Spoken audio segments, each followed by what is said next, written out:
Hello everyone, welcome to Drinks and Mics, brought to you by Nairametrics. My name is Ugodre, and if you're just watching for the first time, this show goes live every Friday 6 p.m. and of course you can watch anytime you like, and it's every week, and we talk macros, markets, and the economy in general. It's a full freaking house today. Yay! Of course, we've got Mr. Andrews back from his sojourn, as you can all see. No Glenn. Did you Did you bring any Glenn from where you're coming from? I brought something for you. Okay. So no slander for Tunji today at all. No slander for Tunji today at all. I'm definitely gonna slander you. By the way, we got a gift. Where is that? We got a gift, right? We got a gift from someone. Yeah, let's have that gift. By the way, they gave us a gift on Drinks and Mics. Oh yes. Yes. What? Yeah. Is it chocolates? I don't know what it is. It's not a bribe. Oh, by the way, let's just continue. As you can see to the right of me is none other. If you know him very well, you know he's Odijogbo. This is Mr. Cheta Wanze. I don't speak vernacular. Mr. Cheta Wanze. It is the founder and CEO of SBM Intelligence, one of the foremost intelligence companies in Nigeria. They do anything geopolitics. Let me allow you explain yourself. What do you guys do though? Since I'm selling your business and you're not paying me. I'm here, you're not paying me. We're neutral. We're professional amoebos. So we do, it's geopolitics, which is in news nowadays, analysis, market research, due diligence, the full gamos.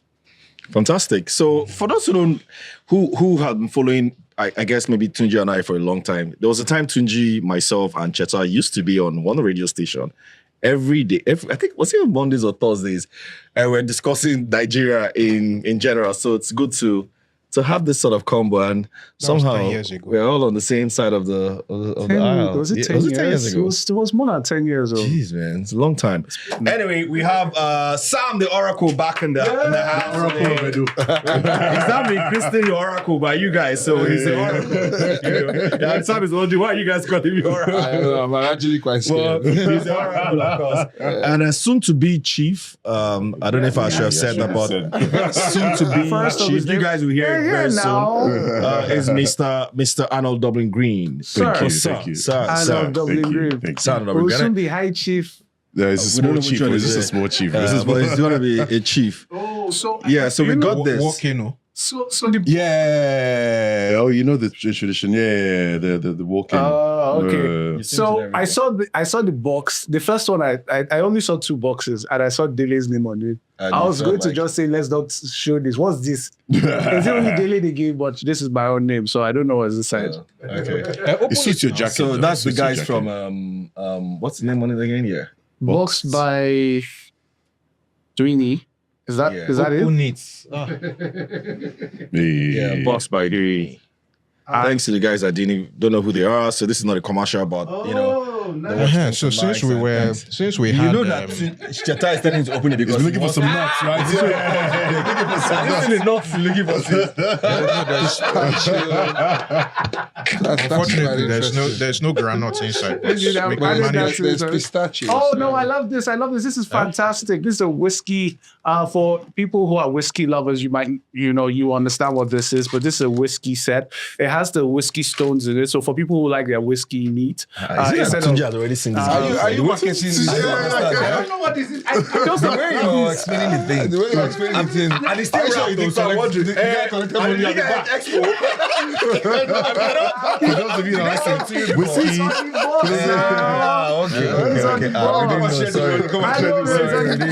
No, I'm just saying that. So if you like your whiskey neat, there are stones in it. So you freeze the stones and put them in your whiskey instead what of kind of ice. stones? Gemstones? Uwipa. Oh, I see what they are.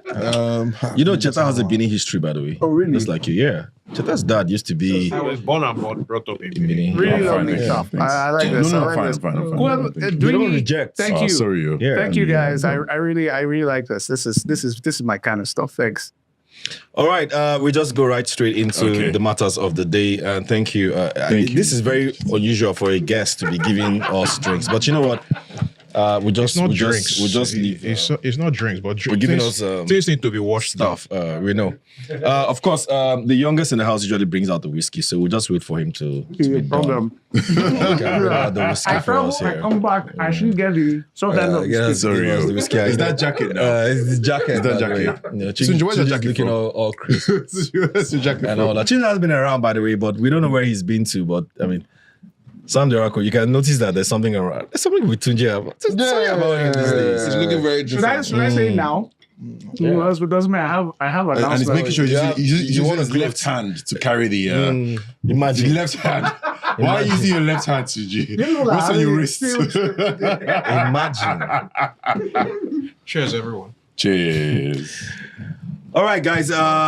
What a busy week it's been. By the way, Drinks and Mice live audience edition is happening in a couple of weeks. So if you haven't filled the form, limited spots available for some of our core is it listeners or core audience? Yeah, followers and all that to watch our live audience session. All right, so we dive right into today's topics. It's a bumper topic. As you know, Cheta is here, so we're going to be discussing geopolitics That's and well done. insecurity and all of that. Yeah, he was well brought up. So the small one brings the, for those of you, the small one brings the son, and then the eldest guy taps it, and then he shares his rounds for everybody. For people who do not know this history, Yeah. before Ugodre started bullying me, Chesa was there. So this is they actually enjoying this. Yeah, to Tunji.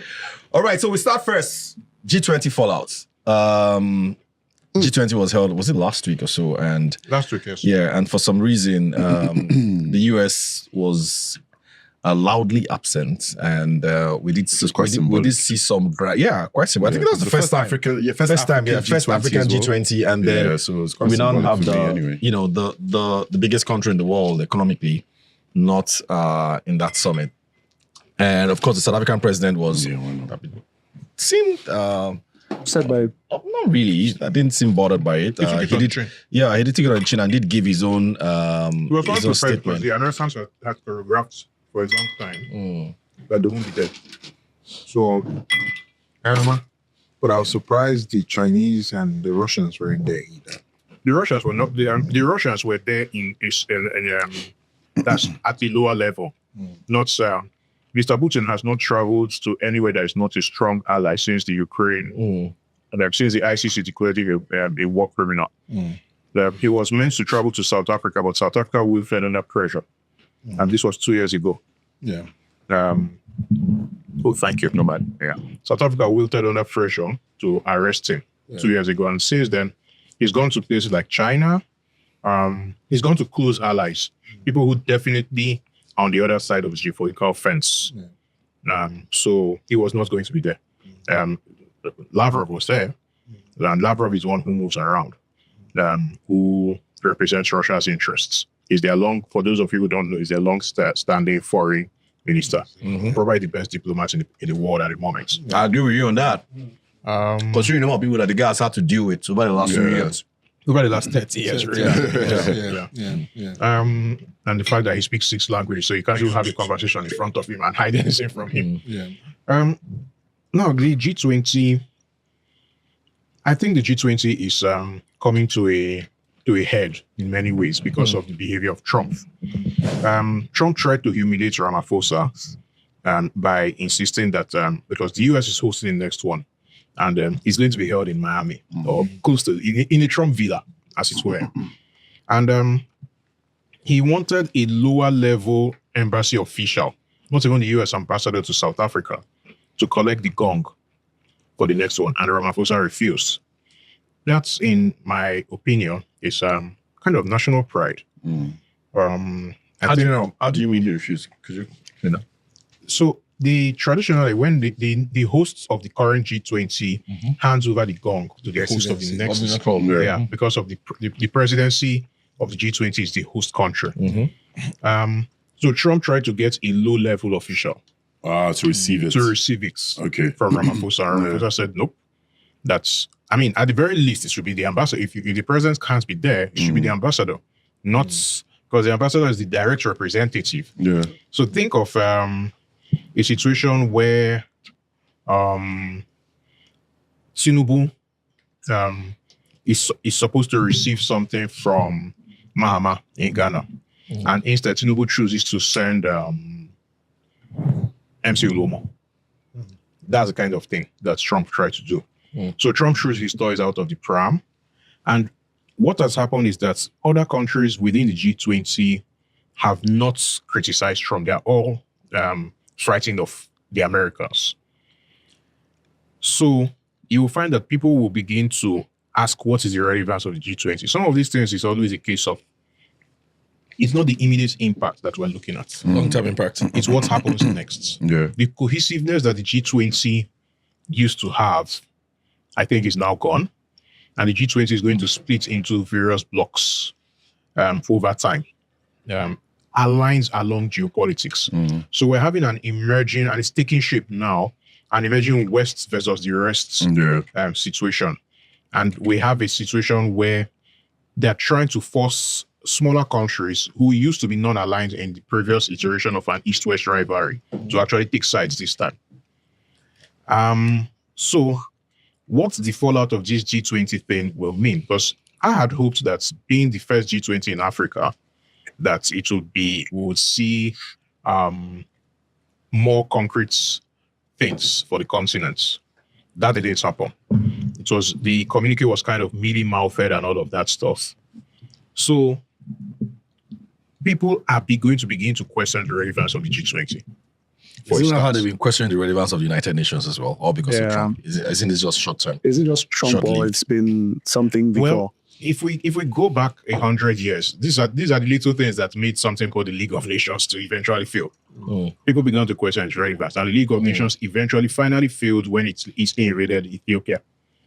So when you think of how the permanent members of the UN have carried on, Russia in Ukraine, the US in its support of Israel, basically that double standards, we're returning back to a world where the strong do what they will and the weak suffer what they must.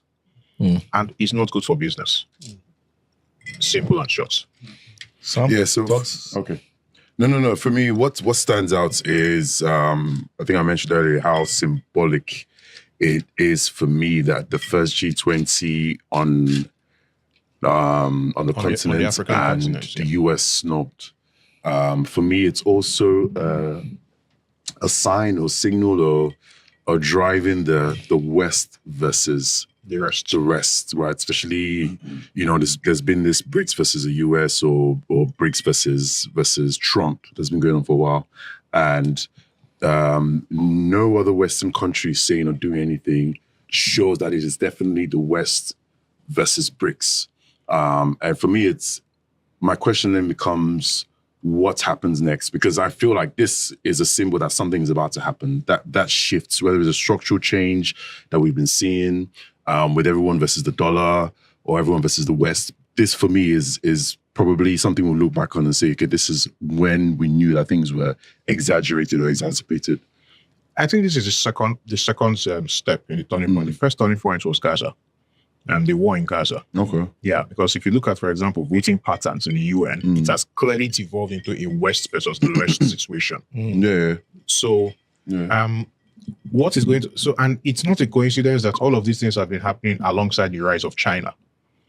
So we are entering into what's in geopolitics, we call the Thucydides trap. Basically, as a superpower is winning and another is taking its place, the other superpower will throw its toys out of the pram, and at some point there will be a confrontation. Okay. That is where we are. So what do you think the confrontation will look like between? So you're talking about US versus China now, right? Yes. It's going to happen. In what form it will take, I don't know. I would rather it's not a war. I have kids nowadays, so I don't want isn't it happening already? Aren't we in... Well, it's in the middle of a Cold War. The question is because some have said, look, a lot of the rhetoric we're seeing now from Trump and Nigeria is also part of all this Cold War, repositioning and grandstanding. So you're seeing that, okay, you're aligning with the West, you're aligning with the East, more than usual. You're seeing a lot of the stuff China is doing in the north central to a degree east of Nigeria. It kind of looks like a lot of the machinery of the Cold War is already being unleashed.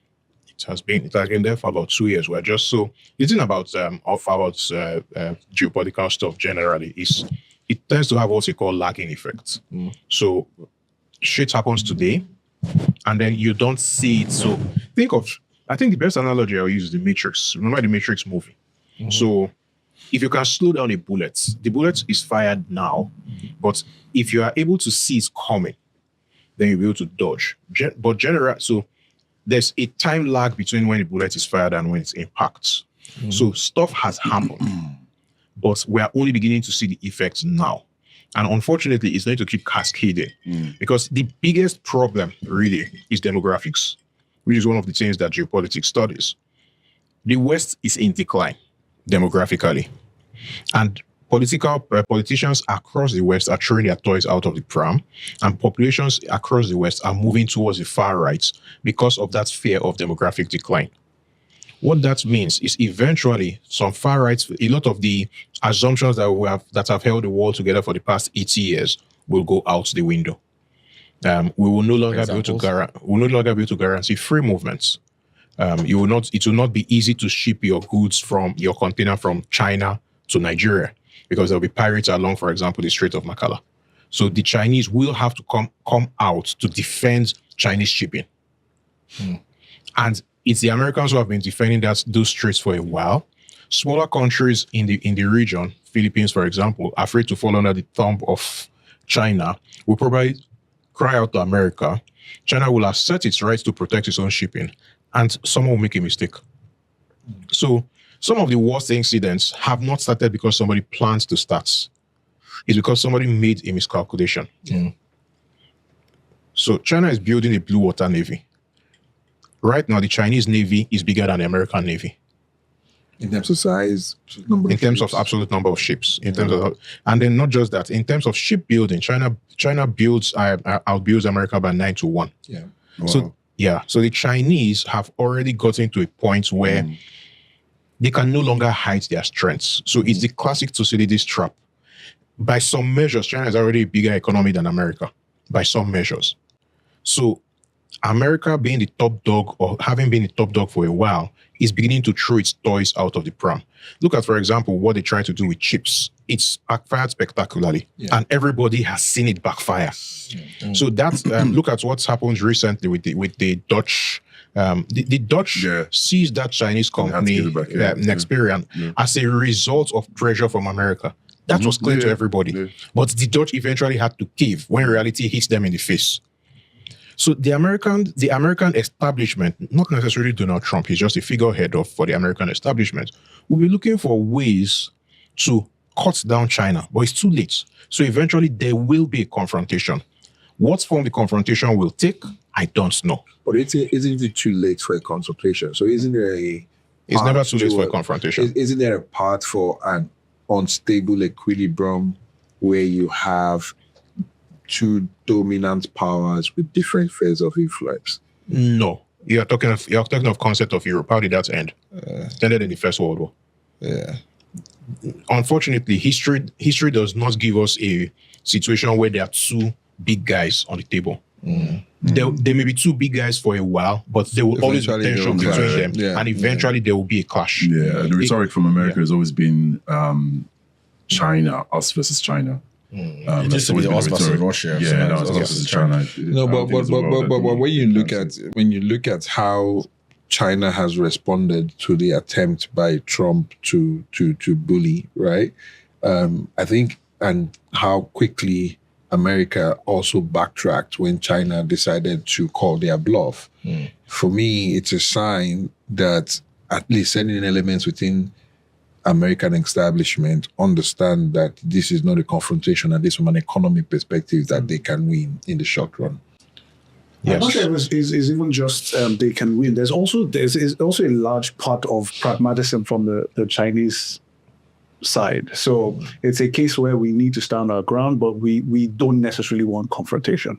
It's not like we will run from it, but I mean, we will not aggravate it. So the Chinese are actively trying to ensure that there's no confrontation. Well, the US, I think I differ slightly, right? Because like I look at the classic response that China had during the 2018 first Trump iteration, and I compare it to the response that China has now, it is quite, and also what China has done to ensure some level of self-sufficiency across key industries of dominance, right?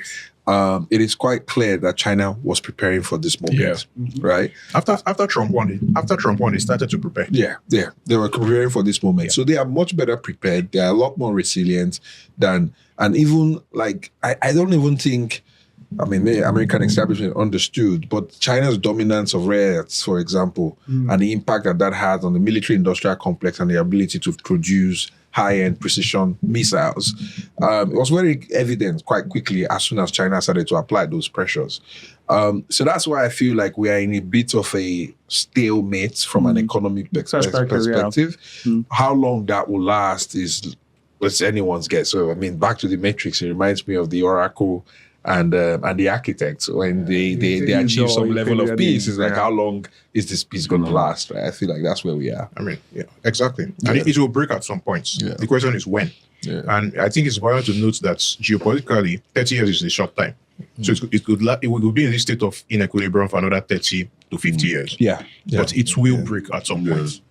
Okay, so let's sort of dovetail to Nigeria now, and you know what this all means. What is in Nigeria? Yeah, what this all means for Nigeria. I mean, you're seeing. I think it was during the week we heard news of some modern governors coming and saying like, you know, there should be a ban on mining, and we all know that is essentially where I don't know it's whether it's called allegedly you tell us where the Chinese have very strong hand in Nigeria. So they want that ban to happen. Trump has called Nigeria a country of concern, or particular concern, threatening to invade Nigeria. Trump is also quite after South Africa now, as it is. So the two largest sub-Saharan African economies is currently not in the good books of Donald Trump. So we've never been in his largest by what? Well, now it's clear, right? Large economically, but GDP, right. The two largest economies in sub-Saharan Africa. GDP. That's why I said sub-Saharan Africa. Yeah. But when you look at Trump's ideological or perceived ideological and philosophical underpin, we are not relevant in the scheme of things. He doesn't see us. So if we're not relevant, so why is Nigeria all of a sudden? I will tell you what my view is. Yes. The midterms are coming up. Okay. It's right, and midterms is still next year. It's in November next year. Yes, still we're in 2026. We're in 2026 already, right? The midterms are coming up. A huge part of Trump's support base is U.S. evangelicals. Yeah, right.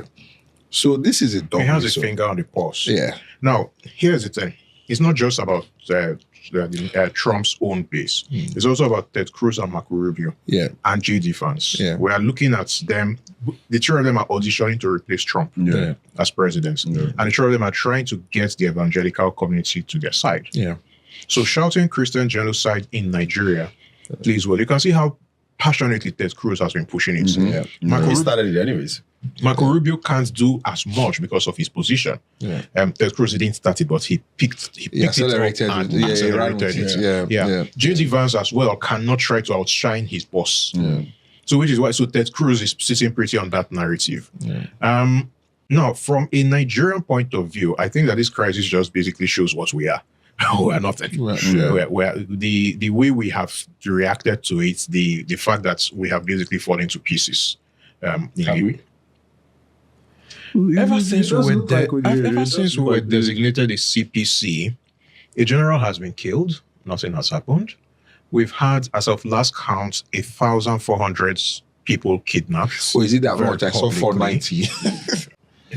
So the question I have for you, right, and this is something that I've been a bit unsure about, because when you, and I have some certain people with interest in the region in mining, and the insecurity situation and the level of kidnapping and the level of theft that was going on and the resource, the resource fight, right, has been something that I've been aware of for probably the last 2 years. Right? But probably longer. But it has come to my consciousness in the last 2 years because I have someone who's involved in that industry. So to what extent is the numbers that are suddenly turning up more a function of media attention to the problem? And to what extent are we seeing an escalation? I haven't been able to figure that out. That is a good question, actually. That's a very good question. Yeah. On October 26, 2015, SBM Intelligence published a report called Terror in the Food Baskets. That was 10 years and 2 months ago. Yeah, I think I remember we discussed that in one of the shows. And we were called all sorts of names. I did a field trip in 2014 in Kogi State, and in a place called Odabo. I saw Chinese guys paying a community 100,000 naira to help them get coal. 100,000 naira per a truck. So, and Odabo is one of those places that coal is very easy to get. They were literally picking it up from the ground. This is not hearsay. I saw it. Now, for you to understand how well established the Chinese are in various parts of Nigeria, there was a time myself and one of my colleagues, Stanley, at least Tunji knows Stanley, we were in Sokoto and we were having lunch, and there were 4 Chinese guys on the next table to us, and we were having a conversation. And we suddenly realized that we were at least understanding what they were saying. They were not speaking in Mandarin, but they were not speaking in English either. what language was that? Hausa. They were speaking in Hausa. American there's 4 Chinese guys were speaking among themselves in Hausa. An American diplomat once told me, so a delegation was coming from Washington to Mali. And because he spoke French, so none of the delegation spoke French. Again, because one of the problems with the West generally now is that their diplomacy seems to be all over the place. So they were sending people from Mali, from the US to Mali for a discussion. And the delegation, there was no French speaker. So he was detailed to fly and join them to speak because he spoke French. They got there, he's acting as interpreter, and there was they had their meeting, maybe they were kept waiting. Their meeting was not a long meeting, but they were kept waiting before their meeting started. Guess why they were kept waiting? The Chinese was in. There were some Chinese guys there ahead of them. And the Chinese guys were having the meeting with the Malians in Bambara. Malian language. In Malian language. So the Chinese, it's not just in Nigeria. The Chinese have done skillful diplomacy quietly for a very long time. Yeah. They are well ahead of the game. So what is happening geopolitically is that the West, not just America, but the West generally, is trying to use brute force to excise the Chinese. That will not end well. It's not for Africa. Not for anybody, really. Definitely not for us, because we'll be the battlefield on which the Wahala will the be elephants fought. Why will will we fight, be in the yeah. battlefield? Because of our He'll be here now. Because it's here now. And it'll be a proxy. So that's what I'm saying. It should be a Why are we proxy saying war. we're not relevant? That's my point. It to be US America, to be something like one tribe against one tribe. We're not relevant in the sense. We're not relevant in the sense that we, the people, is the people that make the geopolitical units. We are expendable. The minerals are not the geopolitics. The minerals are the cost of the geopolitics. So think of the Congo, DRC. For over 100 years, it's been chaos. But minerals have been moving. Minerals have been It's moving. been moving. Very Non-stop. controlled. One of the most blessed countries in this world. I'm looking around this table and I'm seeing 10 devices. Every one of these devices has something has coltan from the DRC. Everyone. Yeah. But did the woman in Goma get paid for it? No. So Nigeria's middle belts, a lot of the violence in the middle belts is dressed up as religious garbs, but it's really resource conflict. And it's not about the cattle. It's about the minerals. Hasn't it been very difficult to prove? Because we hear this A lot of these things are difficult. A lot of these things are saying difficult no. to prove. Why are you sounding like people are not really being killed from religious I do reasons? think people are being killed. No. I said for religious I do reasons. think there are elements of religious extremism that are infused into the fight. Elements of religious extremism make it a lot worse. Yeah. It's that simple. But at the heart is people who are basically displacing other people from their land in order to have control of the resources under their feet. It just so happens that most of the attackers are Muslim, and most in of the the middle landowners belt, are Christian. most of the settled people are Christian. But the same conflict is happening in Zamfara, For gold. gold being the main driver there, and it's Muslim on Muslim violence, or Nigeria's equivalent of black on black. So This reminds me of one very funny story. So there's always been a time-old fight for Jerusalem. You know that Jerusalem had biblically. you know, the Crusaders came, they took it. The Muslims. Salawadims came, people came, they took it back. But if you properly understand the reason why, it's because at the heart of it, that was a trade route. And Jerusalem was the water source in that entire trade route. So if you control the water source, you control the trade route. It was now covered with the Muslims are going to fight the Christians are coming. But at the end of the day, it's all economy, and that's what I was doing. That's the thing. and that's why it was the same thing with Constantinople. It's always the money, man. The same story. And that's why, because religion allows you to believe Make in you what righteous. I call non-objective realities. So those are realities that are not necessarily true, but a lot of people believe it, so it comes to life. Let's put it like right? this: there's no telling what a man will do when God tells him to do. it. So I often Voltaire would say, those who can make you believe absurdities can make you commit atrocities, right? I think wow, you're quoting Voltaire. The religious people will not like him.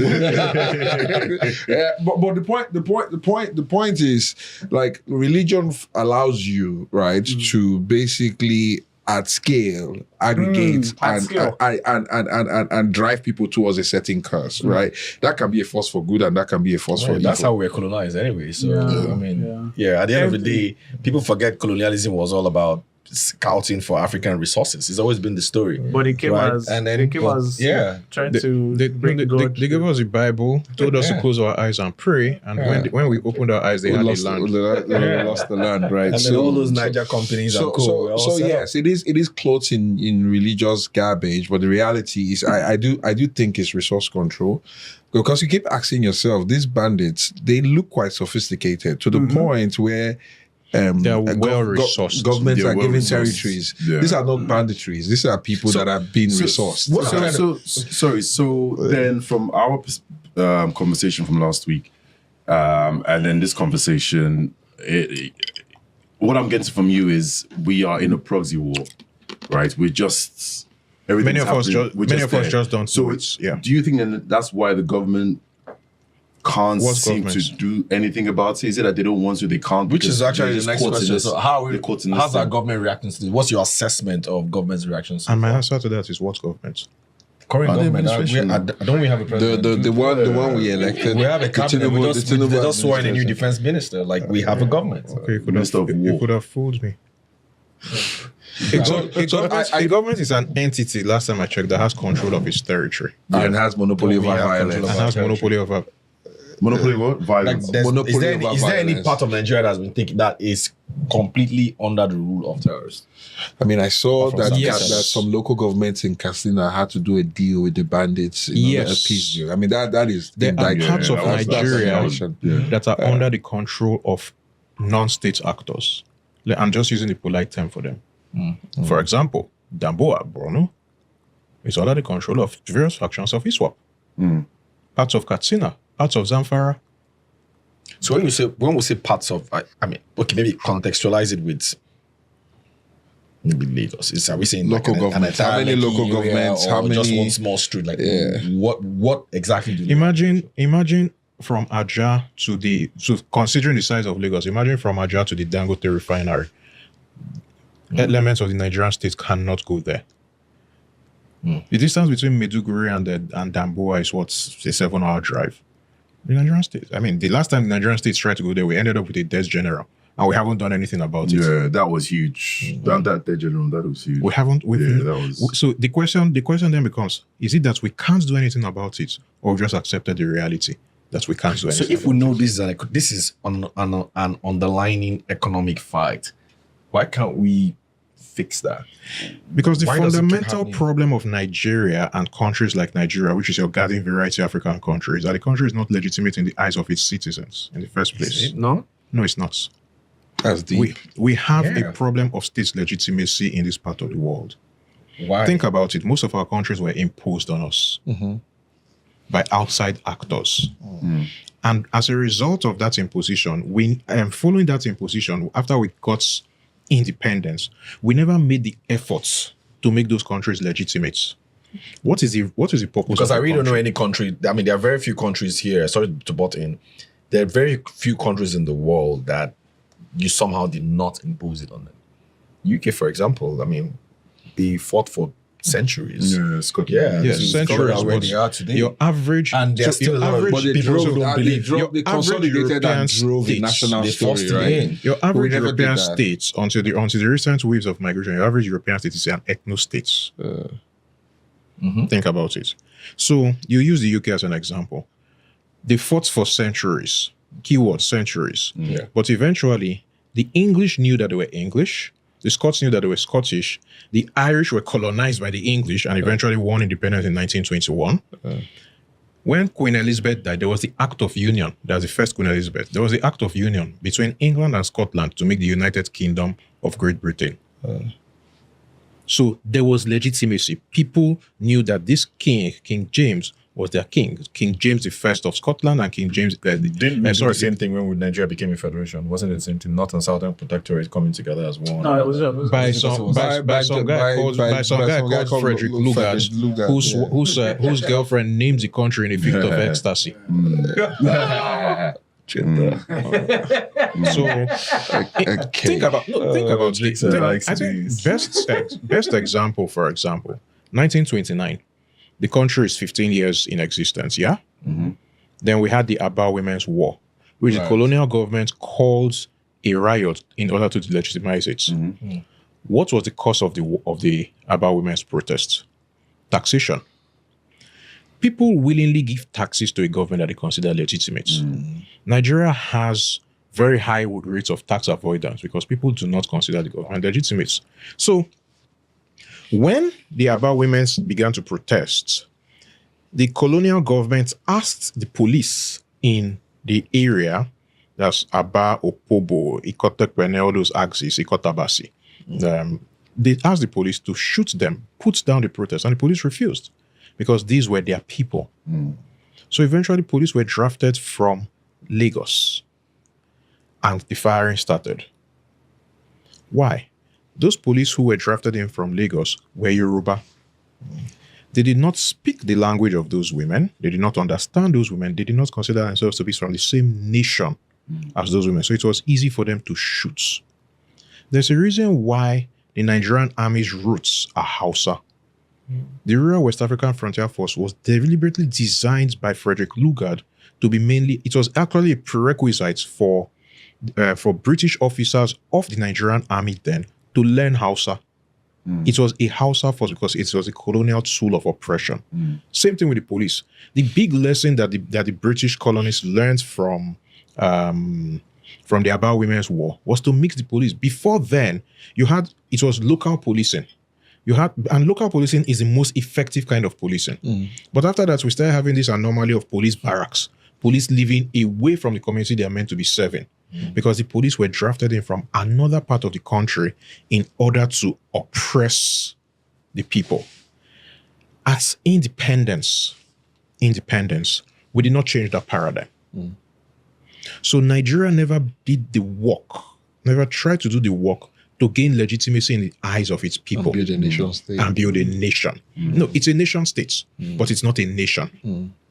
Now, we are seeing some state formation happening in Nigeria over time, but it's completely organic. And unfortunately, organic state formation takes centuries to happen. So I'll give examples. This chap is married to an Igbo woman. This chap is married to a Yoruba woman. This chap is married to a Benin woman. This Ijaw guy is married somewhere else. Used to be there. So again, I don't know Arnold that much. This Benin boy, are you married to a Benin girl? No, Akwa Ibom. So you see, that state formation, we're having that mixing is happening. It takes generations to happen. It takes generations. We've not had it deliberate. And what worries me is that it's happening longitudinally, not latitudinally. So we're not mixing north and south. We are going across. We are going east and west. But isn't that because that's probably, also easier. Population-wide. You're always going to be married to the person, to the tribe that you see. I prefer ethnic group, not tribe. Whatever it is, the point is we are having two nations are emerging from what we call Nigeria. One centered in the north and one centered in the south. That's a conversation we will need to have at some point. I mean, if we go down this rabbit hole, this is a topic that I need to drag you out of this call. I need to get you to the office. Yeah, Cheda was meant to be on the coffee table, but we had to bring him in here. But I'll soon have to leave, unfortunately. Yeah, I know. So before you go, let's try to bring this into the economy, which is really what our core audience would also want to hear. What does this mean for Nigeria's country risk premium? I think it was something we tried to talk about last week. It raises it significantly. Yeah. So, I mean, what are the impacts that you see from your own vantage point? So, SBM, yes. The day before yesterday, we published our annual Africa Continental Risk Index. To put that together, we have various factors that we look at: the geopolitics of the country, the history of the country, the economy, and two other factors. Nigeria's ranking has gone up for 2 years in a row. That's positive. No, Wow. in risk. Thank you. It's a risk index. So Sudan is 79. We are 52 now. So we are tending towards that direction. What are the what are the things that goes into it? Like why are we 50 something? What has really apart from? So think about it. For example, you had genuine. It was a genuine scare, a genuine coup scare. Think about that. Now imagine what happens to this country if there's a coup tomorrow. Whether it fails or whether it succeeds is irrelevant. If there's a coup, imagine what happens. Now consider, so one of the things that is, we're in the worst neighborhood in the world right now, the Sahel is the worst neighborhood. And think we just saw a coup in Guinea-Bissau. I was in Guinea-Bissau a few months ago and I could see the coup coming because the government was, so I went into Guinea-Bissau by road from Ziguinchor to Bissau. It's 147 kilometers. It took 7 hours. Wow. Now, is that not a problem in Nigeria? Can you? In Nigeria, that would be like 2 days. Infrastructure? Is it roadblocks? What is it? What caused? There was no road. Okay. The road had completely collapsed. Okay. So essentially, what it meant is that we're going at 20 kilometers per hour for 145. Yeah. Okay, 145,000. Just at 145. Is that what it says? Very short. Yeah. 5,000. Just be able to do that. In 20 that's like Just a few days ago, it took me 3 hours to drive from Onitsha to Benin. Just a few days ago. And it's not rainy season. The distance between Warri and Benin used to be 45 minutes. You'll be away by now, so you know. It used to be 45 minutes when I was growing up. It's now a 3-hour journey in the dry season and a 4.5-hour journey in the rainy season. Anybody who can afford it in Nigeria now goes by air. Yeah. Anybody. Air prices are going up now because according to them, they said it's demand. Of course, it's demand. No, I couldn't get flights when I was going to Benin. I had to pay through the nose for it. Demand. But the question I have for you, from an investment perspective, because I always struggle with building geopolitical risk into my investment process because it's a tail risk event. Thanks for introducing me to a new client. You're welcome. So you've been paid. So I'm glad that I came. So because I always struggle with it because those are tail risk events, but I know that operating within the context of Nigeria means that your tails are fat, right? And you need to then you kind of have a narrow base of outcome. But the problem is you can't deploy, it's very difficult, and Nigeria doesn't give you the hedging tools, right, that allow you to manage tail risk effectively, right? How do you operate within a Nigerian investment management process building in this geopolitical risks? I'll try to answer as best as I can without having to invoice you. Look at Nigeria as multiple nations. So the big problem that a lot of people have when building the risk profile of Nigeria is that look at Nigeria as a monolith. Nigeria is hardly a monolith. It's nowhere near a monolith. Have you ever heard the name Dahiru Bauchi? I mean, Dahiru, yes. Bauchi, yes, separately, but not together.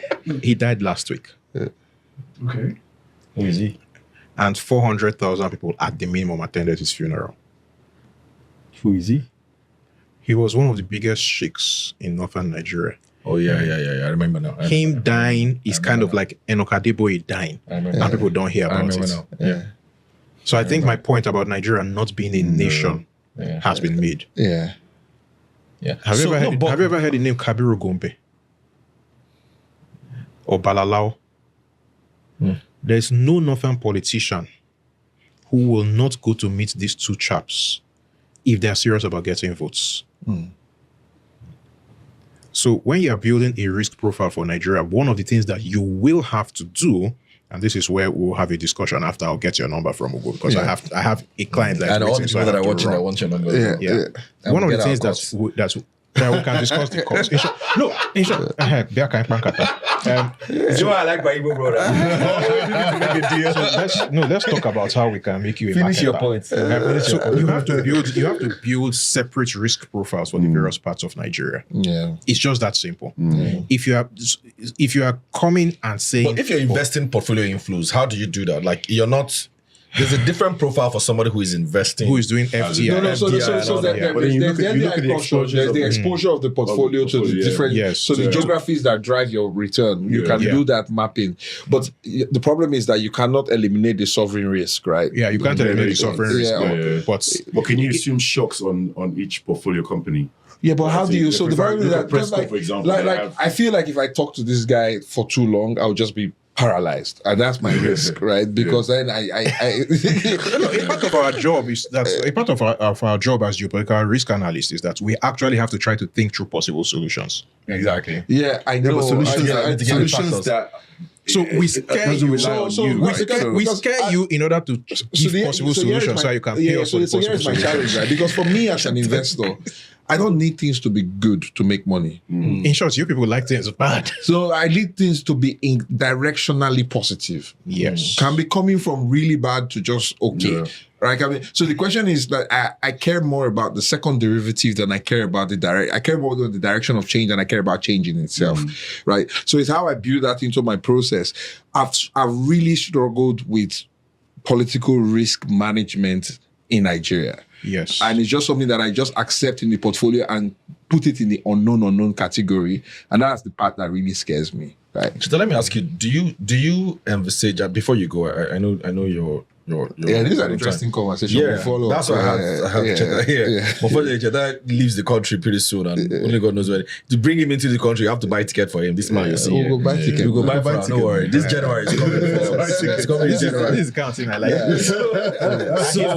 it. So, do you foresee, any rate cuts pretty soon? Well, I mean, sorry, I shouldn't say rate cut.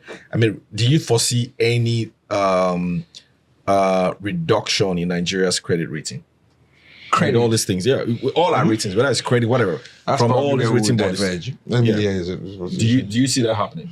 No. No. I think it will remain stable for a while and then possibly even go up. Positively. Yeah. Sure, not even with all the security. He's more pragmatic than I thought. I like you.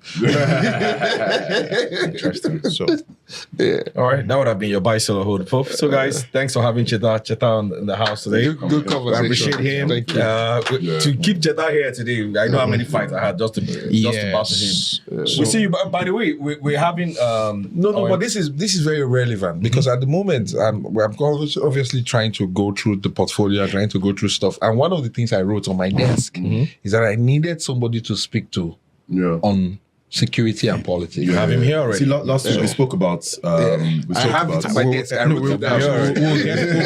We'll have that discussion. We have him here already. We'll have that discussion. So, by the way, we're having our Nairametrics Investor Fair in January, and it's going to have a lot of people in the room talking investments and all. It's going to be a landmark, and we're going to try and fly Cheta in as well. I'll be happy to come. Yeah, it's basically like I said, outlook he's for the the. coach. And So Drinks and it's- Mics, of course, has its so own my wife special. works outside because so my wife works out there because of the nature of what I do. I'm flexible. So and then my son, whom this one used to carry before, but he's now as tall as me. So I've been I've been told that your boy is getting to an age he needs his father. And I was told in no uncertain terms, which is why I'm beginning to stay out more to be with. And I get it. We'll put Jackpot very soon, though, but it's okay. No, once he goes to university, I don't like the cold. I'll keep saying it. So are you based UK? Yeah. Okay. I'm based in Lagos. I go there. I guess. Where about? Milton Keynes. That's a I'm in Chelmsford. Oh, Chelmsford. Okay. So All right, guys, we'll be right back.